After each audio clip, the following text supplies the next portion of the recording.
રાજ્યમાં ચૂંટણી પહેલા શરૂ થયેલો એક વિવાદ હજી પણ ગાજી રહ્યો છે। પરસોત્તમ રૂપાલા વર્સિસ ક્ષત્રિયો। ફરી એકવાર ચૂંટણી પછી આની ચર્ચા એટલા માટે કે પરસોત્તમ રૂપાલાએ સમાજ વચ્ચે કોઈ દ્વેષ ન રહે એ માટે પુનશ્ચ મિચ્છામી દુક્કડમ કહ્યું છે, પણ સામે ક્ષત્રિયો હજી માફી આપવાના મૂડમાં નથી। ક્ષત્રિય આગેવાન કહી રહ્યા છે કે તેમણે અમારા પ્લેટફોર્મ પરથી માફી નથી માંગી, એટલે જો રાજનીતિ છોડે તો જ માફ। અને આ બધા વચ્ચે રાજકોટમાં ઓછું મતદાન થયું એણે પણ ચર્ચા જગાવી છે।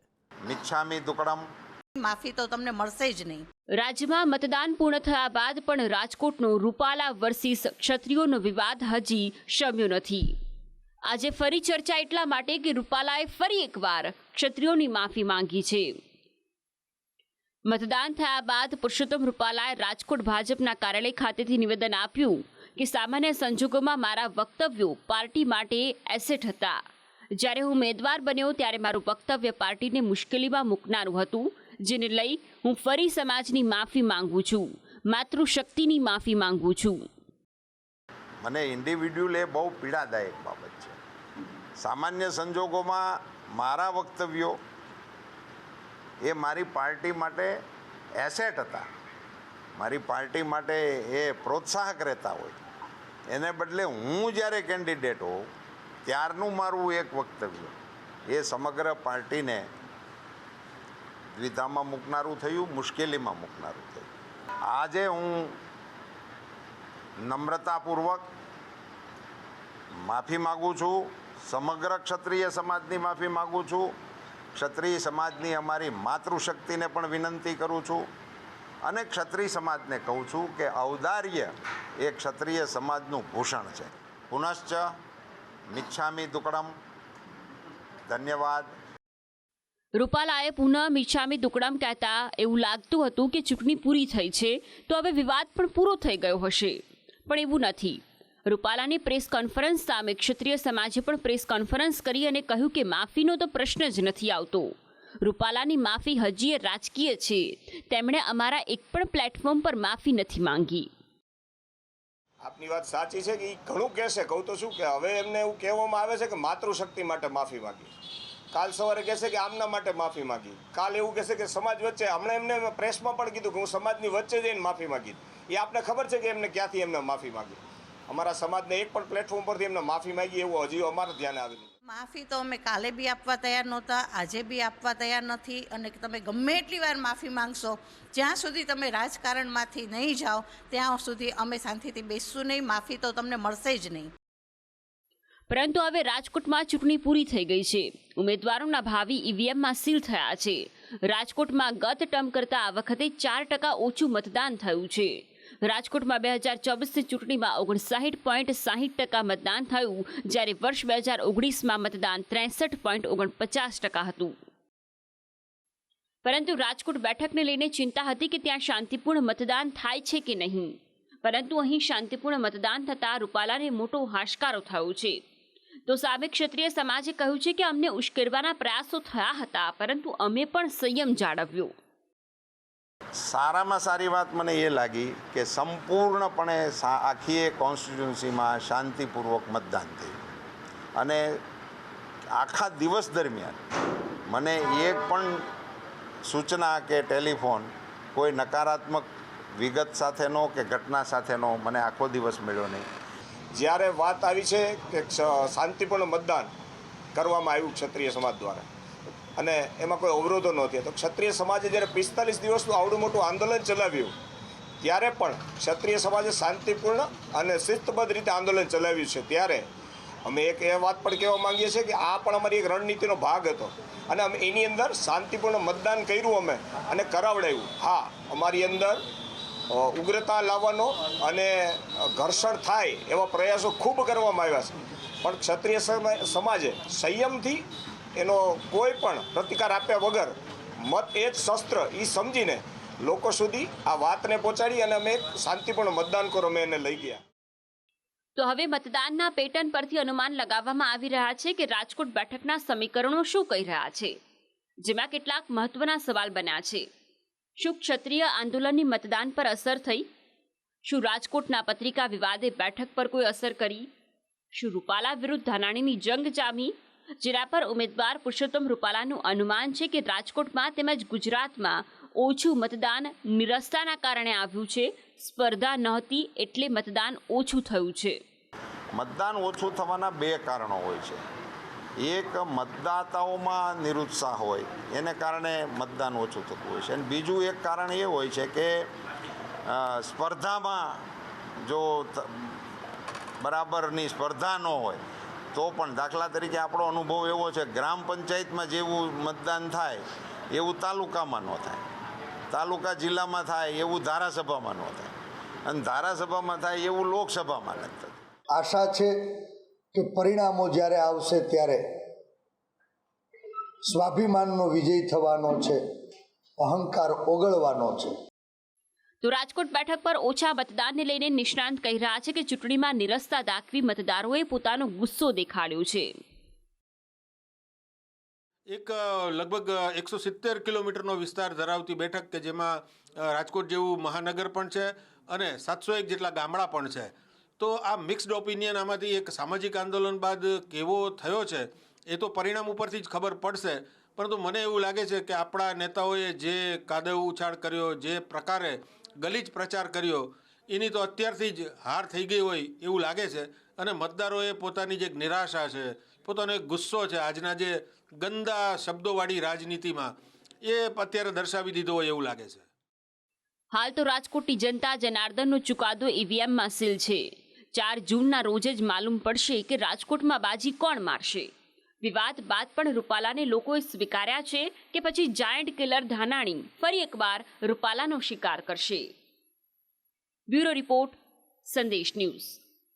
7 તબક્કામાં આ વખતે મતદાન થવાનું છે દેશની અંદર 18મી લોકસભા માટે, ને એમાં ત્રીજા તબક્કામાં ગુજરાત માટે મતદાન થયું. ગત ટર્મની સરખામણી એટલે કે 2019ની સરખામણી આ વખતે મતદાન ઓછું થયું, પણ સામે બનાસકાંઠામાં બમ્પર મતદાન થયું. ત્યારે ચર્ચાઓએ જોર પકડ્યું કે આ મતદાન શું કહે છે, શું સંકેત આપે છે. ઓછું મતદાન તો ભાજપને ફાયદો કે નુકસાન, આવા અનેક સવાલો છે, અને એની ઉપર નેતાઓ પણ પોતપોતાના વિશ્વાસ વ્યક્ત કરી રહ્યા છે, અને નિષ્ણાતો ક્યાંક અસમંજસમાં દેખાઈ રહ્યા છે તો ક્યાંક અસ્પષ્ટ મત આપતા દેખાઈ રહ્યા છે. મહીસાગરના સંતરામપુરના એક બૂથને બાદ કરતા તમામ જગ્યા પર ગુજરાતમાં શાંતિપૂર્વક અને નિર્ભીક રીતે મતદાન થયું, જેમાં મતદારોમાં મતદાનને લઈને નિરસતા દેખાઈ. મે મહિનો ચાલુ છે, ગરમીનો પારો હાઈ છે, એની અસર પણ હોઈ શકે. ગુજરાતમાં આ વર્ષે સરેરાશ 59.51% મતદાન થયું. વર્ષ 2019ની ચૂંટણીમાં 64.51% મતદાન થયું હતું, એટલે આ વખતે મતદાનમાં 5%નો ઘટાડો થયો છે. સૌથી ઓછા મતદાન પર નેતાઓ પોતપોતાના દાવા કરી રહ્યા છે. કોંગ્રેસ નેતા બિમલ શાહ કહી રહ્યા છે કે ભાજપના કાર્યકરોમાં આ વખતે વધારે નિરાશા હતી એટલે ઓછું મતદાન થયું. તો સામે ભાજપ નેતા દીપક જોશી કહી રહ્યા છે કે કોંગ્રેસની નિષ્ક્રિયતાથી મતદાન ઘટ્યું છે. પણ સરેરાશ મતદાન ઘટતા કોંગ્રેસના પ્રવક્તા હેમાંગ રાવલે સોશિયલ મીડિયા પર એક પોસ્ટ મૂકી, જે ભાજપને સોયની જેમ ભોંકાઈ. હેમાંગ રાવલે પોસ્ટમાં ઉલ્લેખ કર્યો કે ઓછું મતદાન થતાં ભાજપના પેજ પ્રમુખ પેજ સમિતિનો ફુગ્ગો ફૂટી ગયો છે. હવે નવા પ્રમુખ જુલાઈમાં આવશે અને સત્ય ચકાસશે. જેની સામે ભાજપ પ્રવક્તા યજ્ઞેશ દવેએ પલટવાર કર્યો છે કે કોંગ્રેસના જ મતદારો મતદાન કરવા નથી ગયા. મતદાન પ્રત્યે નહીં, પરંતુ કોંગ્રેસ પ્રત્યે જે અરુચિ પેદા થઈ છે એના કારણે કોંગ્રેસના પોતાના કમિટેડ વોટર, દરેક પક્ષના કમિટેડ વોટર્સ હોય છે, તે પ્રમાણે કોંગ્રેસના કમિટેડ વોટર્સ પણ કોંગ્રેસને વોટ કરવા નથી જતા. એના કારણે આ મતદાન ઓછું થયું છે. પેજ સમિતિના સભ્યોની જો વાત કરીએ તો ભારતીય જનતા પાર્ટી પાસે 75 લાખ પરિવારો છે, 75 લાખ પેજ સમિતિના સભ્યો છે. તો 2022ની ચૂંટણીમાં પણ 75 લાખમાંથી જો 60% વોટિંગ થાય તો 50 લાખ લોકોએ વોટિંગ કર્યું હતું. દરેક ઘરના 3 સભ્યો ગણીએ તો 1.5 કરોડ મત ભારતીય જનતા પાર્ટીને મળવા જોઈએ. એની સામે ભારતીય જનતા પાર્ટીને 1.68 કરોડ મત મળ્યા હતા, એટલે એના કરતાં પણ વધારે મત મળ્યા હતા. ગુજરાતમાં સરેરાશ મતદાન ભલે ઘટ્યું હોય, પણ કેટલીક બેઠકો છે જ્યાં બમ્પર મતદાન થયું છે, અને એમાંથી એક છે બનાસકાંઠા બેઠક. બનાસકાંઠા બેઠકમાં વર્ષ 2019ની ચૂંટણી કરતાં આ વખતે 3% મતદાન વધુ થયું છે. બનાસકાંઠામાં આ વખતે 68.44% મતદાન થયું છે, જ્યારે પાછલી ચૂંટણીમાં 65.3% મતદાન થયું હતું. મતદાનને જોતા કોંગ્રેસ ઉમેદવાર ગેનીબેન ઠાકોર ગેરંટી આપી રહ્યા છે કે બનાસકાંઠામાં 100% પરિવર્તન આવશે, જ્યારે ભાજપ ઉમેદવાર રેખાબેન ચૌધરી કહી રહ્યા છે કે મને દીકરી તરીકે ભરપૂર પ્રેમ બનાસકાંઠાની જનતાએ આપ્યો છે. હું લોકોની વચ્ચે જે છેલ્લા 2.5 મહિનાથી કહી છું, વડીલો, ભાઈઓ, બહેનો, સંતો, મહંતો, જે દરેકના મને એક દીકરી તરીકે જે આશીર્વાદ મળ્યા છે અને મોદી સાહેબ પ્રત્યેનો જે બનાસના પ્રજાવાસીઓનો જે પ્રેમ છે, મોદી સાહેબનો જે વિકાસ છે બનાસના છેવાડાના જનજન સુધી પહોંચ્યો છે, એના ઉપરથી મને પૂરેપૂરો વિશ્વાસ છે કે બનાસકાંઠા વતી ભારતીય જનતા પાર્ટીનો ભવ્ય વિજય થશે. મતદાનની ટકાવારી 75% પણ વધારે એ બનાસકાંઠા લોકસભાની ચૂંટણીની રહી છે. ત્યારે ગ્રામ પંચાયતની ચૂંટણીમાં મતદાન ન થાય એવું ઉમળકાભેર આવી ગરમીની અંદર જ્યારે મતદારોએ મતદાન કર્યું છે, તો એમનો જે અમારા ઉપર ભરોસો, વિશ્વાસ અને આપે કહ્યું એમ કેટલી જીતની આશા, તો 100% આ વખતે પરિવર્તન આવશે. ભરૂચ બેઠક પર આ વખતે મતદાન ઘટ્યું છે, પણ તેમ છતાં બીજી બેઠકો કરતાં સારું એવું મતદાન થયું છે. ભરૂચ બેઠક પર આ વખતે 68.75% મતદાન થયું. 2019ની ચૂંટણીમાં અહીંયા 73.55% મતદાન થયું હતું. ઓછા મતદાન બાદ પણ ઇન્ડિયા ગઠબંધનના ઉમેદવાર ચૈતર વસાવા પોતાની જીતનો દાવો કરી રહ્યા છે. ચોક્કસ સ્થાનિક સમીકરણો ખૂબ સારા છે. લોકોએ મન બનાવી લીધું છે. આ વખતે પરિવર્તન અને બદલાવ આવે છે.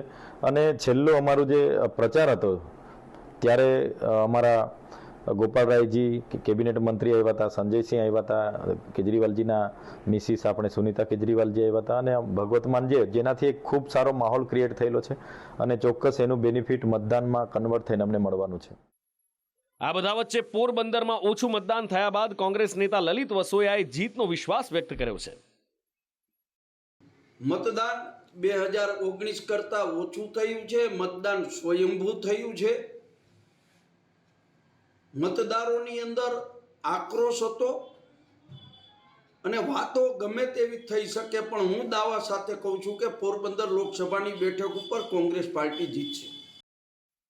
ઓછા મતદાન પર રાજકીય પંડિતોના પણ જુદા જુદા મત છે.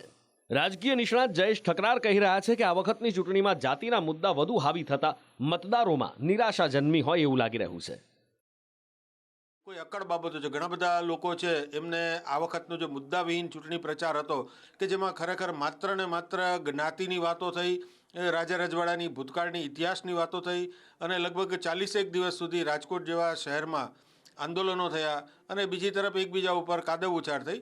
આમાં કોઈ કોંગ્રેસ ભાજપનો છોછ નથી. બંને પક્ષ તરફથી એક સરખો જ કાદવ ઉછાળ થયો. તો મને લાગે છે કે ઘણા બધા મતદારોને આમાંથી નિરાશા પણ મળી. જુદા જુદા લોકો જુદા જુદા અનુમાન લગાવી રહ્યા છે. કોઈ ભૂતકાળની પેટર્ન જોઈ બોલે છે, તો કોઈ કહે છે આ વખતે આ નવું હતું એટલે અપવાદ બનશે. પરિણામો શું આવશે એ તો હજી સમયના ગર્ભમાં છે અને એ પટારો 4 જૂનના રોજ ખુલશે ત્યારે માલુમ પડશે કે આખરે ગુજરાતની જનતાએ પસંદગીનો કળશ કોના પર ઢોળ્યો છે. બ્યુરો રિપોર્ટ, સંદેશ ન્યૂઝ.